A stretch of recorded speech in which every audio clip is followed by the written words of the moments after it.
Mummy Nepal for healthy child and safe motherhood.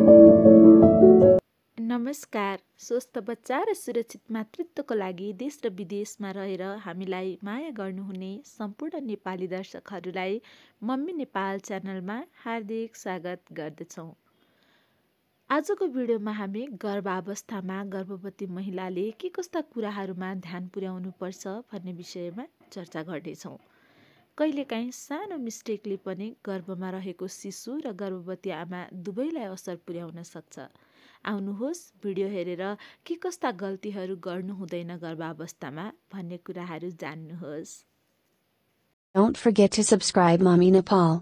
Press the bell icon to never miss the update from Mummy Nepal. गर्भवती महिलाले सधैँ धेरै मात्रामा coffee पिउनु राम्रो हुँदैन।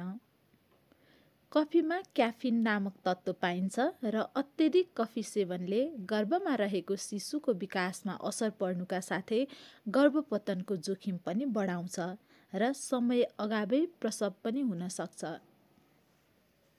गर्भावस्थामा गर्भवती महिलाले अत्यधिक मात्रामा चिन्ता र तनाव लिनु पनि गल्ती हुन सक्छ। अत्यधिक तनावले गर्दा हर्मोनको सन्तुलनमा बाधा पुर्याउँछ। तनावले गर्भवती महिलाको स्वास्थ्यमा असर गर्नुका साथै शिशुको वृद्धि र विकासमा समेत बाधा पुर्याउँछ। त्यसैले सकेसम्म खुसी रहनुहोस्। गर्भवती महिलाले गर्भावस्थामा लामो समयसम्म एउटै ठाउँमा एउटै पोजिसनमा बस्नु पनि राम्रो हुँदैन। धेरै समयसम्म एकै ठाउँमा बस्नाले रक्त सञ्चारमा असर पुग्न सक्छ। गर्भावस्थाको मधुमेहको जोखिम बढ्ने, तौल बढ्ने, डिप्रेसनको जोखिम बढ्ने पनि हुन सक्छ। शारीरिक गतिविधि र रक्तनलीहरूको सम्भावित सङ्कुचनको कारणले बच्चामा रगत प्रवाहमा समेत कमी आउन गई बच्चामा समस्या देखिन सक्छ। गर्भावस्थामा प्रायजसो औषधिहरू कन्ट्राइन्डिकेटेड हुन्छन्। त्यसैले अनावश्यक औषधि सेवन गर्नु पनि गर्भावस्थामा नराम्रो हुन सक्छ।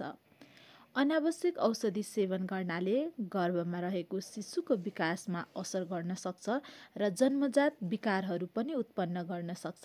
त्यसैले डाक्टरको सल्लाह बिना कुनै पनि औषधिको सेवन नगर्नुहोस्।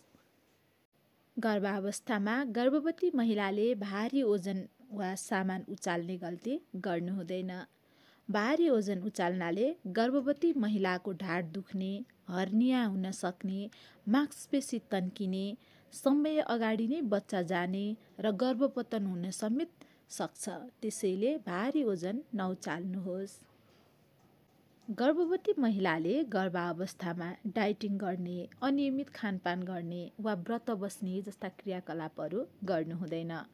अनियमित खानपानले गर्भवती महिला र गर्भमा रहेको शिशु दुवैको स्वास्थ्यमा असर गर्छ।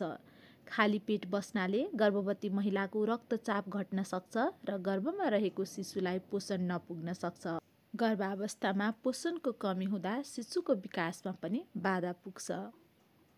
गर्भावस्थामा गर्भवती महिलाले सकेसम्म कस्मेटिक वा मेकअप सामानहरू प्रयोग गर्नु हुँदैन। बजारमा पाइने अधिकांश कस्मेटिक नियमन गरिएको हुँदैन र यसमा हानिकारक रसायन समेत हुन सक्छ। छालामा प्रयोग हुने रसायन करिब 60% छालाले एब्जर्ब गर्न सक्ने भएकाले सकेसम्म कस्मेटिक प्रयोग गर्नु हुँदैन। यदि गर्नै परे पनि गर्भावस्थाको लागि सुरक्षित कस्मेटिकहरू के छन् डाक्टरसँग सल्लाह लिएर मात्रै गर्दा उचित हुनेछ। गर्भावस्थामा गर्भवती महिलाले गर्नु नहुने अर्को गल्ती भनेको अग्लो हिल जुत्ता लगाउनु हो। गर्भावस्थामा मांसपेशीको लिगामेन्टहरू कमजोर हुने भएकाले अग्लो हिल जुत्ता लगाउँदा अस्थिरताको कारण मसल स्ट्रेन पनि हुन सक्छ। त्यसैले कम्फर्टेबल जुत्ता लगाउनुहोस्। गर्भावस्थामा गर्नु नहुने गल्ती भनेको काँचो वा राम्रोसँग नपाकेको खानेकुरा खानु पनि हो। गर्भवती महिलाले विशेष गरी काँचो वा राम्रोसँग नपाकेको खानेकुराहरू माछा, मासु, अन्डा खानु हुँदैन। काँचो वा राम्रोसँग नपाकेको खानाहरूमा ब्याक्टेरिया, परजीवी र भाइरसहरू हुन सक्छन् जुन आमा र बच्चाको लागि हानिकारक हुन सक्छ। गर्भावस्थामा कुनै कसरत हानिकारक हुन सक्छ। त्यसैले डाक्टरको सल्लाह बिना आफैले कसरतहरू गर्नु हुँदैन।